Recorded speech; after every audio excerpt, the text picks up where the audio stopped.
الحمد لله الذي جعلنا من المتمسكين بولاية أمير المؤمنين.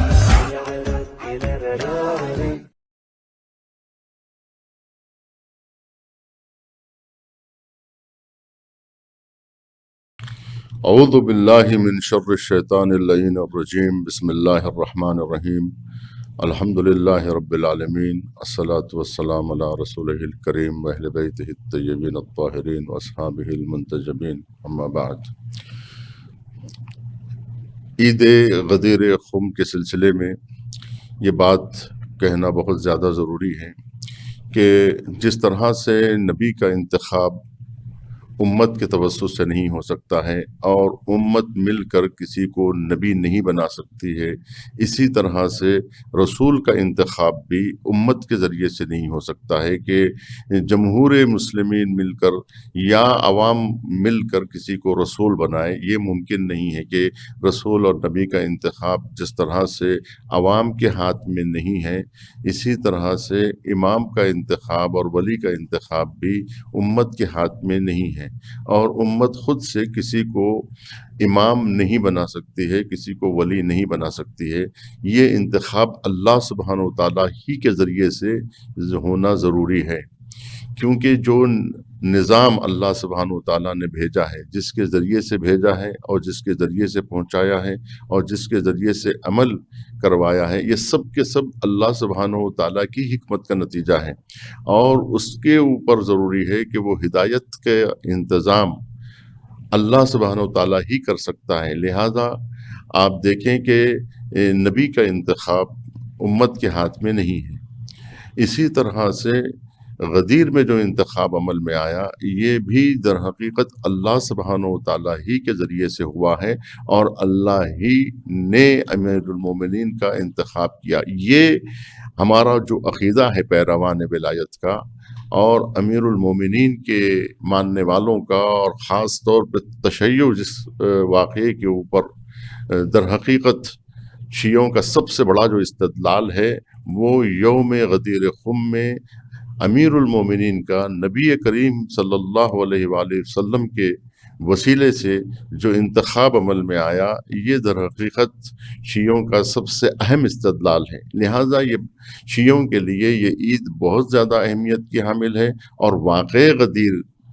شیعوں کے لیے سب سے زیادہ ہے، اگرچہ کہ اس کے نقل کرنے والوں میں شیعوں سے زیادہ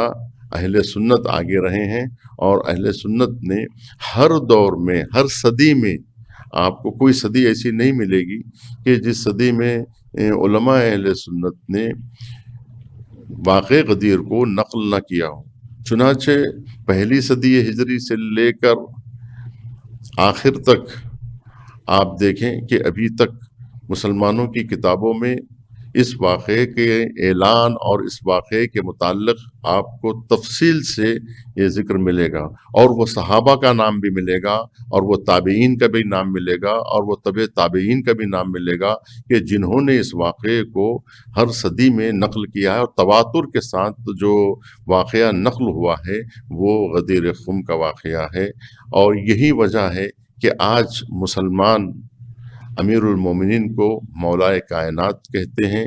اور مولا علی کہتے ہیں۔ یہ مولا علی کہنا خود اس بات کی دلیل ہے کہ وہ واقع غدیر پر ایمان رکھتے ہیں، اور واقع غدیر کو حق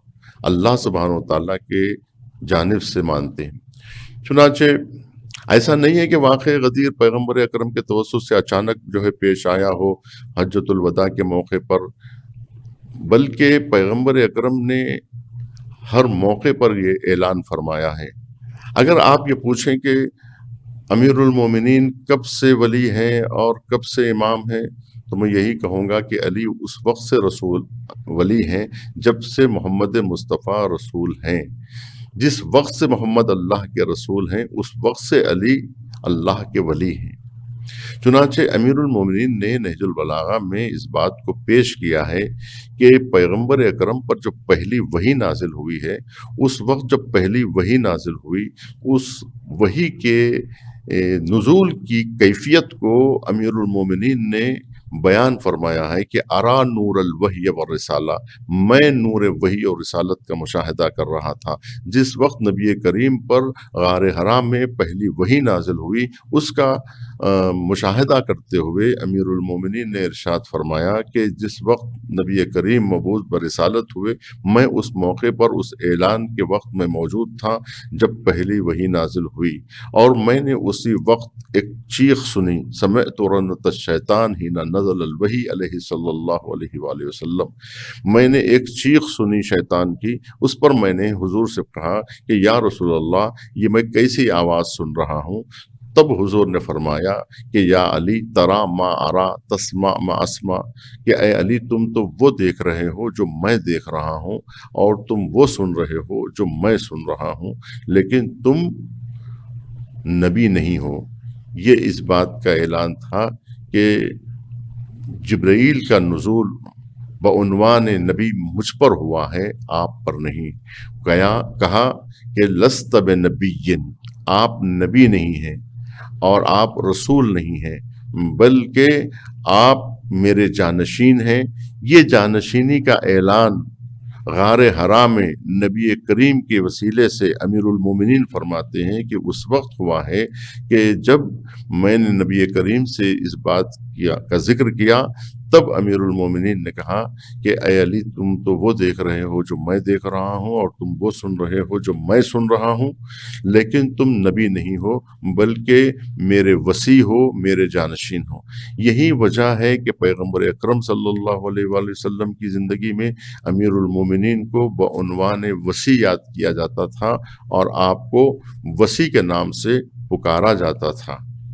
اور اس کے بعد مجمع عمومی میں جب پیغمبر اکرم صلی اللہ علیہ وآلہ وسلم نے مقام ذوالعشیرہ میں جب خاندان والوں کو بلا کر اپنی نبوت و رسالت کا اعلان فرمایا ہے کہ اللہ نے مجھے نبی بنایا ہے، اس بات کا ذکر کیا، اور اس کے بعد کہا کہ ہے کوئی کہ جو میرے اس مشن میں میری تائید کرے گا اور میرے اس مشن میں میرا مددگار ثابت ہوگا، تو اس وقت امیر المومنین جو بہت کم سن تھے، انہوں نے اٹھ کے کہا کہ یا رسول اللہ، میں آپ کی نصرت و مدد کروں گا۔ تب نبی کریم صلی اللہ علیہ وسلم نے دعوت ذوالعشیرہ کے موقع پر جب اپنی نبوت و رسالت کا اعلان کیا، امیر المومنین کی وصایت کا بھی اعلان کیا اور کہا کہ جو میری مدد کرے گا وہ میرا وصی ہوگا، میرا جانشین ہوگا۔ تب امیر المومنین نے آپ کی نصرت کا اعلان کیا، اور تبھی سے نبی کریم نے آپ کی جانشینی کا اعلان فرمایا۔ اس کے علاوہ اور بھی مواقع بارہا ایسے پیش آتے رہے، چنانچہ نبی کریم نے کہا یا علی انت بمنزلت ہارون من موسیٰ، تم کو مجھ سے وہی نسبت ہے جو ہارون کو موسیٰ سے تھی، یعنی جس طرح سے موسیٰ کے جانشین جناب ہارون قرار پائے تھے، اسی طرح سے تم بھی میرے وصی ہو، میرے جانشین ہو۔ اس کے علاوہ نبی کریم نے جب سورہ برات کی تبلیغ کی بات آئی، تب بھی جو ہے آپ کو جو ہے یہ ذمہ داری دی گئی، اور یہی وجہ ہے کہ پیغمبر اکرم صلی اللہ علیہ وسلم نے بارہا آپ کی وصایت کا، آپ کی ولایت کا اعلان فرمایا اور فرماتے رہے، مسلسل اشارہ کرتے رہے، نام لے کر آپ کا ذکر کرتے رہے، اور مسلسل آپ کے فضائل کو عوام کے سامنے، مسلمانوں کے سامنے، مومنین کے سامنے بیان کرتے رہے، اور آپ کے جانشین ہونے کا اعلان بارہا اور بارہا فرماتے رہے۔ چنانچہ جب تمام احکام اسلامی کو پیغمبر اکرم پیش کر چکے، اور حجۃ الوداع کے موقع پر جب پیغمبر اسلام نے آخری خطبہ دیا ہے، اس وقت پیغمبر اکرم نے جب یہ پیام رسالت کو اجرائے احکام کی، جیسا کہ ذکر کیا جا چکا ہے کہ اجرائے احکام الہیہ کی جب بات آئی، تو یہ اللہ سبحانہ و تعالیٰ کا حکم نازل ہوا، اور جس پر جو ہے قرآن کی آیتیں گواہ ہیں کہ یا ایھا الرسول کی شکل میں یہ پیغام دیا گیا پیغمبر اکرم کو کہ یہ اللہ سبحانہ و تعالیٰ کا اعلان ہے، اور اللہ سبحانہ و تعالیٰ نے آپ کو یہ حکم دیا ہے کہ آپ امیر المومنین کی ولایت کا اعلان فرما دیجئے۔ تب پیغمبر اکرم نے امیر المومنین کی ولایت کا اعلان فرمایا، اور اس کے بعد یہ آیت نازل ہوئی کہ الیوم اکملت لکم دینکم، کہ آج کے دن دین مکمل ہو گیا ہے، اور اس پیغام کو وہ ضمانت مل گئی ہے کہ جو پیغام رسول اکرم کے توسط سے مسلمانوں تک پہنچایا گیا۔ اب یہ جو اعلان عمل میں آیا تو اللہ سبحانہ و تعالیٰ جب کسی کو ولی بناتا ہے، جب کسی کو ولایت دیتا ہے، تو یہ ولایت جو ہوتی ہے وہ منہ بولی نہیں ہوتی ہے۔ جو حاکم بنایا جاتا ہے وہ منہ بولا حاکم نہیں ہوتا ہے، بلکہ اسے حق تصرف بھی دیا جاتا ہے۔ تو اب یہ بحث دیکھیے، نہ صرف جو ہے وہ تاریخ کے حوالے ہوتی ہے یا روایات کے حوالے ہوتی ہے، بلکہ یہ خود علم کلام کی بحث بن جاتی ہے کہ جب کسی کو ولی بنایا جاتا ہے تو حق تصرف کے ساتھ ولایت دی جاتی ہے۔ تو اب یہ دیکھنا پڑے گا کہ جو نبی کریم کا جانشین ہے اس کے پاس آیا حق تصرف ہے کائنات میں نہیں ہے، کیونکہ ہمارا یہ کہنا ہے کہ جو ولی ہوتا ہے وہ ولایت تکوینی بھی رکھتا ہے ولایت تشریعی کے ساتھ۔ ولایت تشریعی بغیر ولایت تکوینی کے جو ہے وہ ممکن نہیں ہے، لہٰذا جس کو ولی بنایا جاتا ہے، یہی وجہ ہے کہ جیسا کہ کہا جاتا ہے کہ جو شخص حشرات الارض سے ڈر جائے وہ خلیفۃ الارض نہیں ہو سکتا ہے۔ تو خلیفۃ الارض وہ ہوتا ہے کہ جس کا حکم جو ہے وہ دیگر موجودات پر بھی حکم فرما ہو۔ لہٰذا ہم یہ کہتے ہیں کہ اگر امیر المومنین کے پاس جہاں ولایت تشریعی تھی وہاں ولایت تکوینی بھی تھی، تبھی آپ کو مولائے کائنات کہا جاتا ہے۔ یعنی آپ کا حکم جو ہے وہ پہاڑوں پر بھی چلتا تھا، ہواؤں پر بھی چلتا تھا، چاند و سورج بھی آپ کے تصرف میں تھے کہ وَسَخَّرَ لَكُم مَا فِي جو کہا جاتا ہے کہ اللہ سبحانہ وتعالیٰ نے کہا کہ جتنی بھی چیزیں کائنات میں ہیں وہ آپ کے لیے خلق ہوئی ہیں، خَلَقَ لَكُم مَا فِي الْأَرْضِ جَمِيعًا، اور اسی طرح کہا گیا وَسَخَّرَ لَكُم، آپ کے لیے مسخر کر دی گئی ہیں وہ تمام چیزیں۔ تو گویا جو ہے چاند اور سورج پر آپ کی حکمرانی ثابت ہے، درختوں پر آپ کی حکمرانی ثابت ہے، اور اسی طرح سے بادلوں پر آپ کی حکمرانی ثابت ہے، زمین اور آسمان پر آپ کی حکمرانی ثابت ہے۔ تو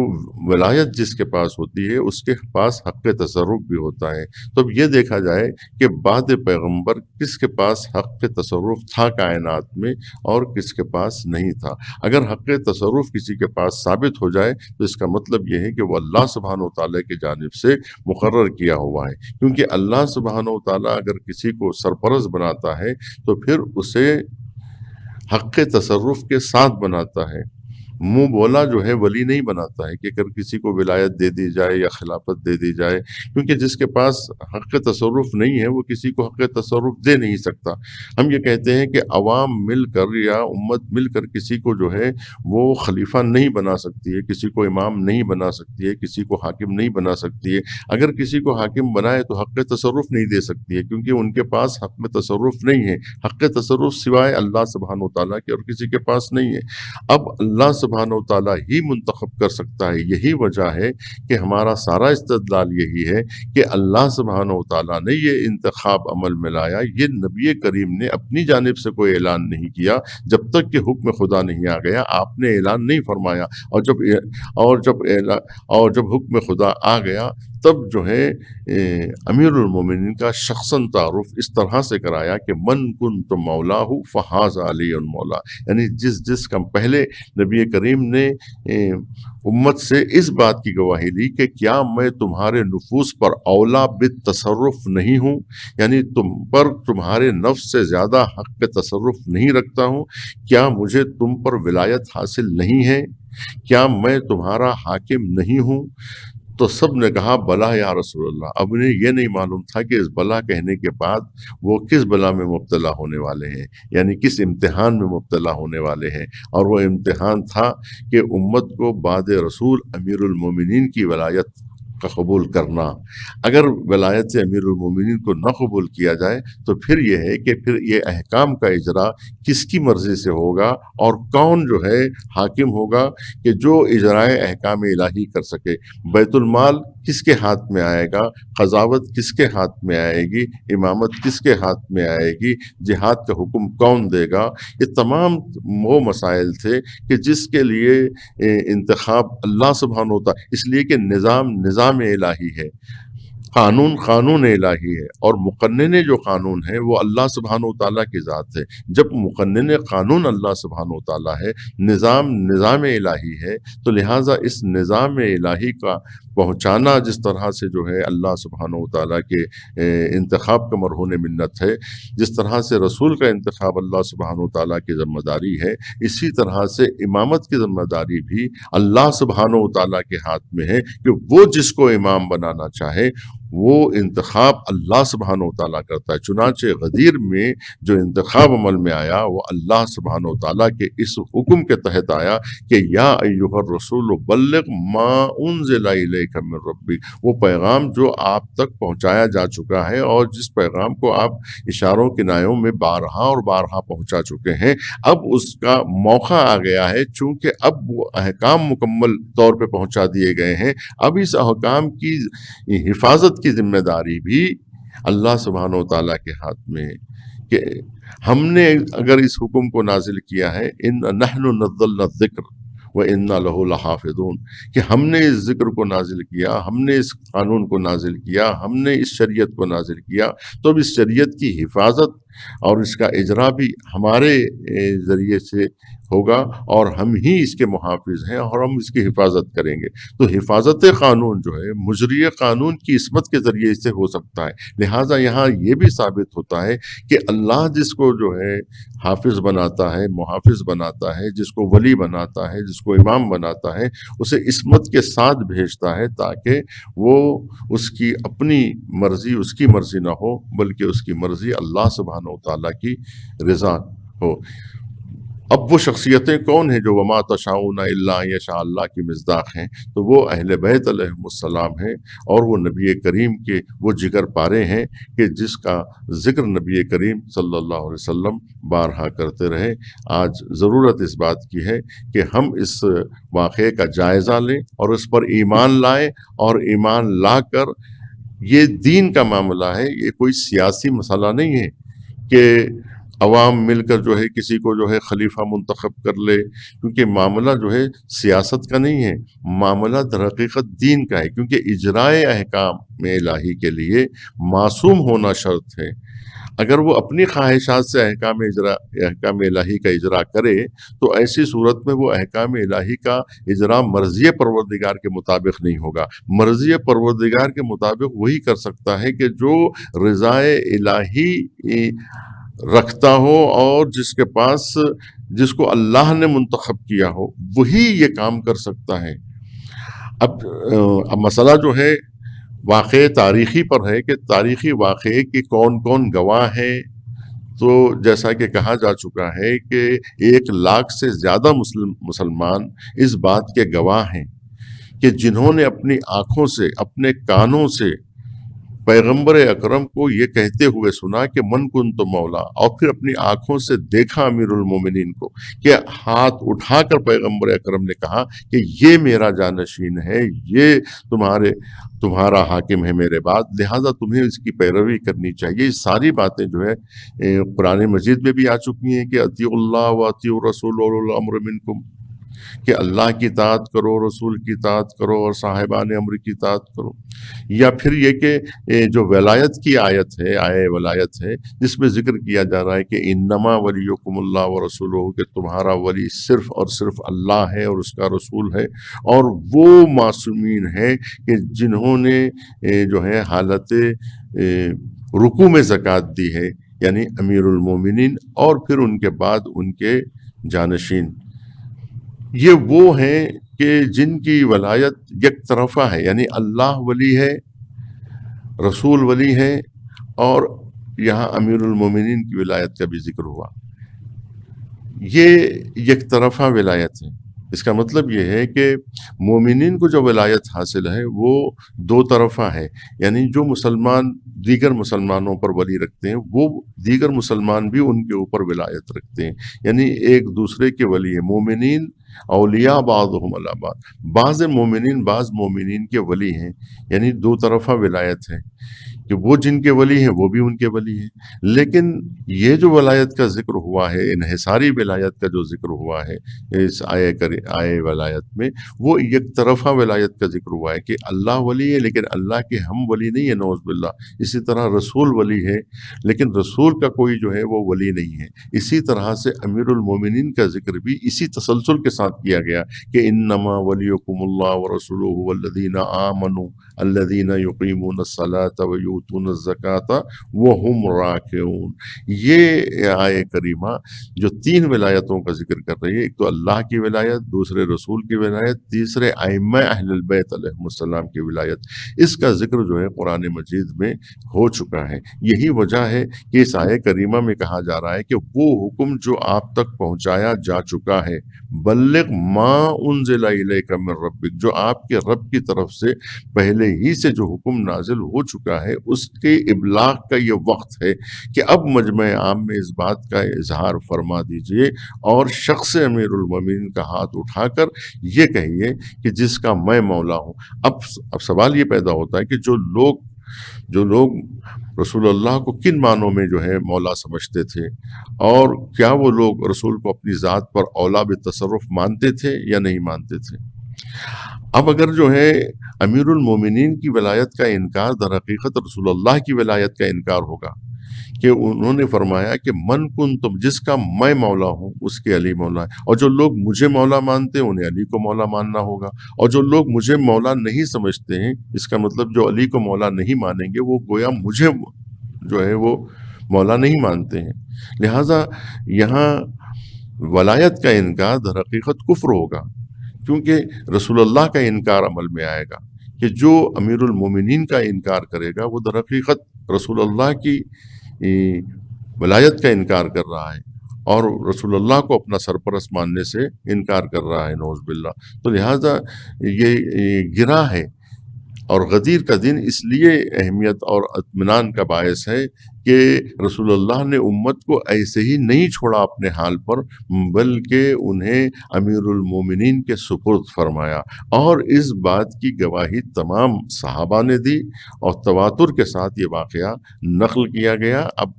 آپ مراجعہ کریں کتب تاریخ میں، کتب احادیث میں، کتب روایت میں کہ کن کن لوگوں نے کس کس صدی میں